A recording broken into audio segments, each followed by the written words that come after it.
Bonjour Thibaut de Barcy, merci de nous avoir rejoints. Vous allez bien? Ravi d'être là. Eh ben, nous aussi, on est prêts en tout cas pour votre chronique. Alors dites-nous, aujourd'hui on parle un petit peu plus de l'euro digital. Attention, tout le monde est bien focus là. Focus, hein. On en a déjà parlé, c'est vrai. Est-ce que vous pouvez nous expliquer ce que c'est que cet euro digital? Alors en 2 mots, l'euro digital, ça consisterait à avoir un compte auprès de la Banque Centrale Européenne elle-même. Donc aujourd'hui, c'est au stade de projet.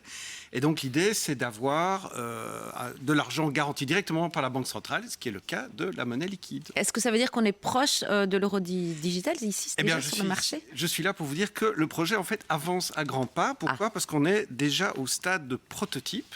C'est-à-dire que la Banque Centrale Européenne a proposé 5 cas pratiques d'utilisation. Et pour ça, elle a fait une sorte d'appel d'offres. Il y a 54 entreprises qui ont candidaté et il y en a 5 qui ont été choisies. Ouais, 5 qui sortent du lot, qui ont été sélectionnés. Et quel est leur rôle finalement à l'avenir?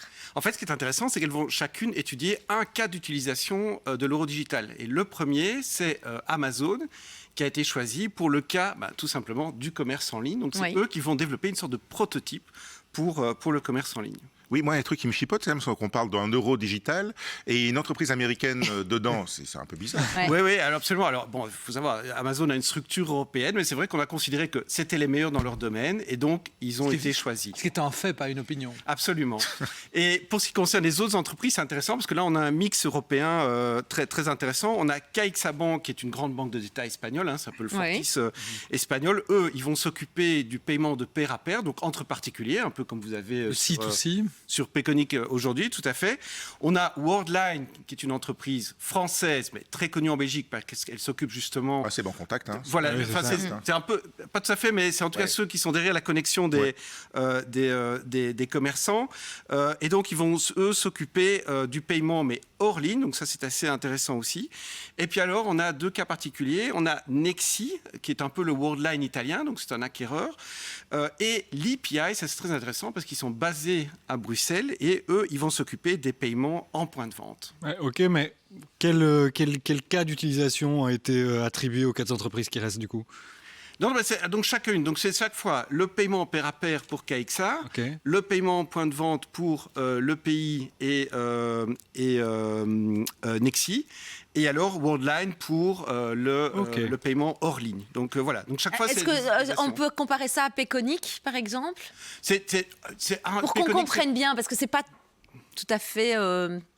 Comment dire, perceptible par chacun d'entre nous, chacune d'entre nous. C'est pour ça que chaque fois, en fait, ça sera tellement complexe qu'ils ont dû...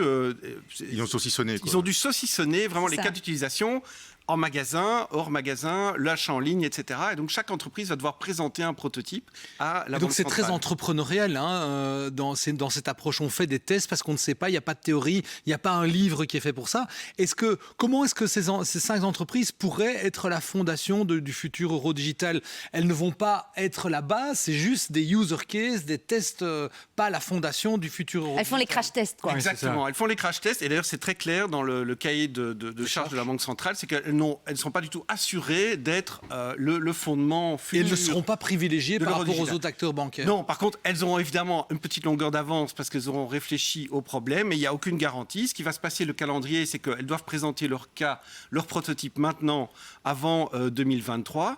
Ensuite, le projet devra avancer par la Banque centrale. Bref, on ne verra pas l'euro digital avant 2024, c'est certain. Comment est-ce qu'on peut résumer la valeur ajoutée que ça a apporté à la société européenne, cet euro digital? Mais en fait, il y a toute une série de gens qui veulent tout simplement que leur argent soit garanti par la Banque centrale directement. Et plus par des banques. Comme un simple billet de banque et pas par leur banque commerciale. Donc ça, c'est presque un fondamental philosophique. Il y a beaucoup de gens qui souhaitent ça? En tout cas, on en verra le succès. Mais en tout cas, ce qui est certain, c'est que la Banque centrale, elle a réagi par rapport à 2 initiatives dans le passé. Un, c'est les Chinois qui sont très avancés parce qu'il y a le e-yuan, donc le yuan digital, qui lui est déjà mis en œuvre et qui est sous la forme d'une application mobile ou intégrée aux grandes applications mobiles chinoises type WeChat Pay, Alipay.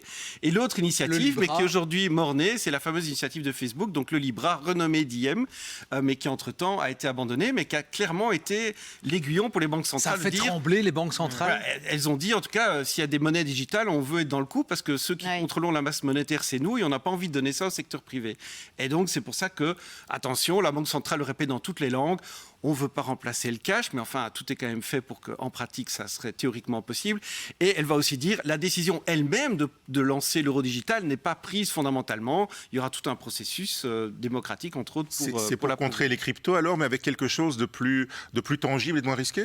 Oui, alors il y a beaucoup de gens qui disent, les gens qui aiment le crypto n'aimeront pas du tout le côté, n'aimeront pas l'euro digital. Alors que l'euro digital est protégé. Oui, on pourrait dire ça. Et entre autres, ce qui est intéressant, c'est que sur les choix de l'architecture, entre une architecture très décentralisée, type crypto, ou très centralisée, aujourd'hui, il n'y a pas un choix très clair qui a été fait. C'est deux produits différents. Il y a 8 modèles possibles d'hybridité entre des architectures centralisées et décentralisées.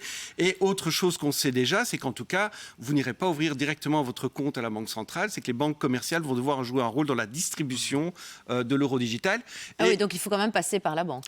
Oui, mais ça serait une sorte plus intermédiaire. Et là aussi, les modalités n'ont pas été très prévues. Et d'ailleurs, les banques commerciales ne sont pas forcément ravies, puisque c'est une concurrence indirecte. Surtout que l'argent qui sera placé auprès de la Banque Centrale Européenne, vous n'irez pas emprunter pour votre maison ou votre voiture auprès de la Banque Centrale Européenne. Donc ça veut dire que quelque part, la Banque Centrale Européenne fait une sorte de concurrence aux banques commerciales. Il y a un risque d'assèchement du marché ?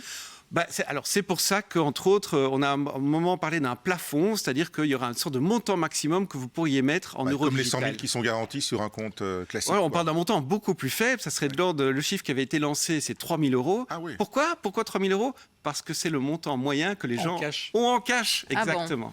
Allez, voilà une belle explication en tout cas donc sur cet euro digital. Et donc elles vont présenter leur prototype, ces 5 entreprises avant 2023. C'est la date butoir. Merci Thibaut de Barcy.